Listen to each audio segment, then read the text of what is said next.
He was just a really strong individual. That's how John Whittier's sister, Heidi, describes her younger brother. He was very funny, but could be very reserved. John was born with transposition of the great vessels, a rare heart defect which caused him to have his first of many surgeries at just 2 days old. He was born at St. Mary's in Lewiston, and he was rushed down to the Boston Children's Hospital. From there, with doctor's visits in between, he soared, becoming a teacher in EMT at United Ambulance in Lewiston.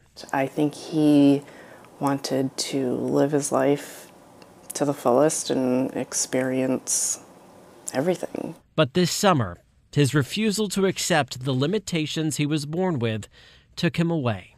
John Whittier died at age 37. Never expected it to be John Whittier. Michelle Mullen worked with Whittier at United. They started within 6 months of each other, and as coincidence would have it, her daughter Maya was born with that same congenital heart defect. I had my first surgery when I was 2 days old.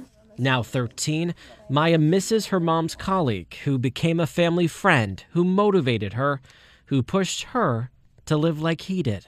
We went to a waterfall one time, and he was having her climb up in these caves, and I'm panicking, and he's showing her what life's all about, adventure.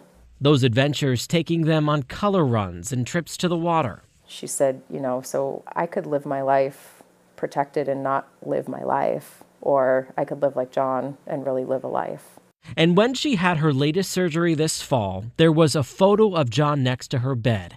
It's something she keeps in her pocket today. Take deep breaths, exercise free thought, embrace your emotions, and challenge all fears. This is the meaning of life. Having family together. Now, these families are coming together, raising money for the kids, the Mayas and the Johns, at Boston Children's Hospital. The holidays aren't about getting, it's more about giving.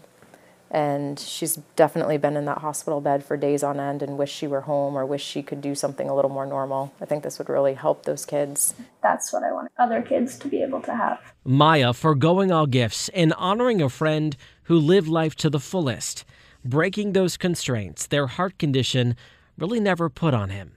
He devoted his life to saving other people, which I've always admired in him, just for the fact that, he fought for his own life so many times through surgeries, but he never let it slow him down. And you can find a link to that GoFundMe page on our website, WMTW.com, also inside our app.